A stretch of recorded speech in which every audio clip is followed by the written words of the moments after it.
So when we structure an organization, it's the major functions and the person accountable for the function, not the title. Okay. And it's important that one person's accountable, because look, when more than one person's accountable, no one's accountable. All right. I don't know if you're familiar, but the word matrix is from the Latin for does not work. Yep. Okay. A matrix organization is anathema to simplicity. If you structure an organization, you're clear on the major functions, you have one person who's accountable. Think about the simplification that brings, right? Everybody's clear on the roles and responsibilities. Everybody knows who's accountable, so you know what throat to choke when things go wrong. All right. So when we structure an organization at a leadership level like that and define the major roles, that's when we put names in the seats. And we ask the simple question, do they get it? Do they want it? Do they have the capacity? So get it is, do they have the background, skills, and experience? Want it?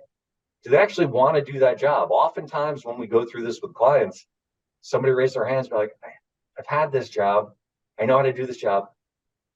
I don't really want this job, right? Account manager might want to become the customer success manager, right? Your director of finance might want to actually move into account management.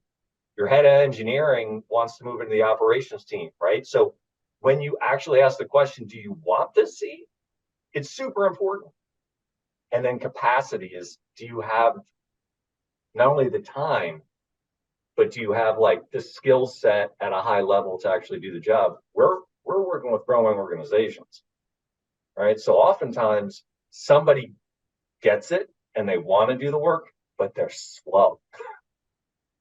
They may be like very particular, and you're like, hey, we're more of a get it directionally correct and go.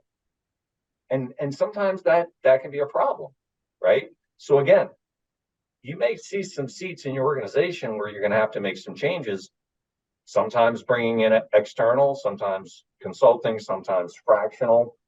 Maybe it's a hot mess, and this person, they can kind of partner with somebody and get this organization structured correctly, get the basic process in place, do some training. So if they don't have that capacity, bringing somebody else in, well, then 6 months later, they can own that seat, right? So we let people know, hey, if you don't really get it, want to have the capacity today, it doesn't mean you're fired tomorrow.